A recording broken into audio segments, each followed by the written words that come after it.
ऐसी कई खबरें आ रही हैं जिनमें कहा जा रहा है कि इजराइल के जवाबी हमले से ईरान को बचाने के लिए रूस अब उसकी ढाल बनकर सामने आया है। कई मीडिया रिपोर्ट्स में इंटेलिजेंस सूत्रों के हवाले से यह दावा किया गया है कि रूस ईरान को अपना एडवांस एयर डिफेंस सिस्टम दे सकता है, जिससे ईरान इजराइल के संभावित हवाई हमले का सामना कर सके। लेकिन ईरान और इजराइल के इस घमासान में रूस बाहर से तो कुछ और ही दिखा रहा है। रूस का कहना है कि वो दोनों देशों के बीच तनाव को कम करना चाहता है, लेकिन अंदर ही अंदर उसने ईरान को ये भरोसा दिया है कि वो इजराइल अटैक से बचाने में उसकी मदद करेगा।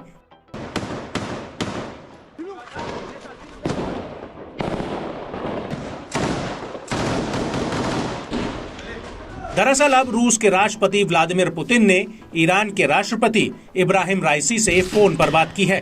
इस दौरान पुतिन ने तनाव को कम करने का आग्रह किया है। रूस के राष्ट्रपति भवन क्रेमलिन ने इसको लेकर एक बयान जारी किया है। क्रेमलिन ने कहा कि पुतिन ने सभी पक्षों से संयम बरतने की अपील की है। पुतिन ने 16 अप्रैल 2024 को ईरान के राष्ट्रपति से फोन पर बात की। इस दौरान उन्होंने 13 अप्रैल 2024 को ईरान के इजराइल पर हमले के बारे में बातचीत की है। आपको बता दें कि रूस ने इस हमले को जवाबी उपाय माना है। पुतिन का कहना है कि सभी पक्षों को किसी भी कार्रवाई से बचना चाहिए, जिससे मिडिल ईस्ट में भयानक परिणाम सामने आ सकते हैं।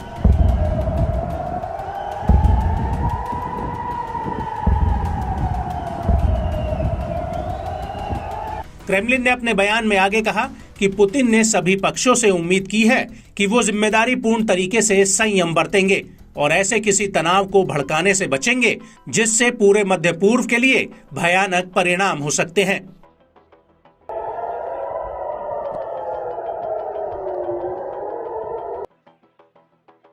क्रेमलिन ने अपने बयान में आगे कहा कि इब्राहिम राइसी ने कहा कि ईरान की कार्रवाई मजबूरी और सीमित प्रकृति की थी। साथ ही उन्होंने तनाव को और बढ़ाने में तेहरान की अनिच्छा पर जोर दिया है। आपको बता दें कि पुतिन ने ईरान के हमले पर अपनी पहली सार्वजनिक प्रतिक्रिया में कहा कि मिडिल ईस्ट में मौजूदा स्थिरता की असली जड़ इजराइल फिलिस्तीन संघर्ष है, जो अभी तक जारी है।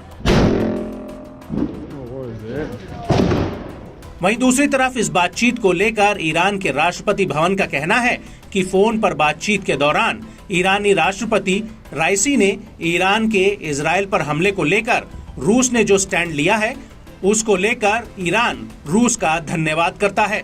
ईरान का कहना है कि अंतर्राष्ट्रीय समुदाय की निष्क्रियता और पश्चिमी देशों की विनाशकारी भूमिका की वजह से ईरान को इजराइल पर हालिया हमला करने के लिए मजबूर होना पड़ा है।